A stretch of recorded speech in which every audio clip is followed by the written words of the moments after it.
বিপিএলে রংপুর রাইডার্সকে চ্যাম্পিয়ন করার লক্ষ্য নিয়ে মাঠে নামবেন ইফতেখার আহমেদ। দলের ভালো মানের অভিজ্ঞ ক্রিকেটার থাকায় কম্বিনেশন নিয়ে খুশি পাকিস্তানি এই অলরাউন্ডার।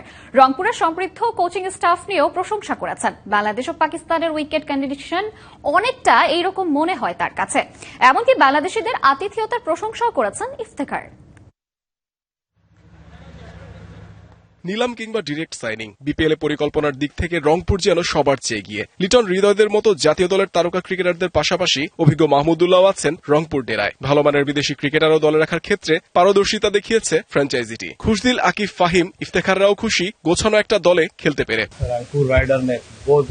রংপুর রাইডার্স দারুণ ভারসাম্যপূর্ণ দল বানিয়েছে। অভিজ্ঞ আর তারুণ্যের মিশেলে গেলবারের চেয়েও ভালো হয়েছে। এই মৌসুমে চ্যাম্পিয়ন হওয়ার লক্ষ্য আমাদের, সেই পরিকল্পনায় এগিয়ে যাব আমরা। রংপুরের হেড কোচ মিকি আর্থার গেল আসরেও দলকে শেষ চারে তুলেছিলেন। এবারও তার কৌশলেই আস্থা রংপুরের। আশরাফুল রফিকদের মতো সাবেক তারকারাও আছেন এই দলের কোচিং স্টাফে। সমৃদ্ধ কোচিং প্যানেল হওয়ায় ক্রিকেটাররাও স্বস্তিতে। আমাদের কোচিং স্টাফও অভিজ্ঞ ক্রিকেটারদের চাপ মুক্ত থেকে মাঠে পারফর্ম করার কৌশল শেখাতে তারা পারদর্শী। গেম প্ল্যান বানাতে এটা বড় একটা সুবিধা। প্রতিপক্ষকে চাপে রাখতে ভালো পরিকল্পনা জরুরি। ইফতেখার বিপিএল খেলছেন কয়েক মৌসুম ধরে। প্রথমে বরিশাল, পরে যোগ দেন রংপুরে। বাংলাদেশের আতিথেয়তায় মুগ্ধ পাকিস্তানি এই অভিজ্ঞ ক্রিকেটার। পাকিস্তানের সাথে বাংলাদেশের উইকেট কন্ডিশনের খুব একটা পার্থক্য দেখেন না।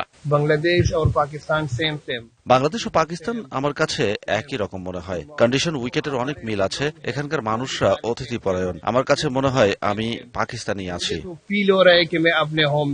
বিপিএল এর সিলেট পর্বে রংপুর রাইডার্সের মিশন শুরু সোমবার। প্রতিপক্ষ চট্টগ্রাম রয়্যালস।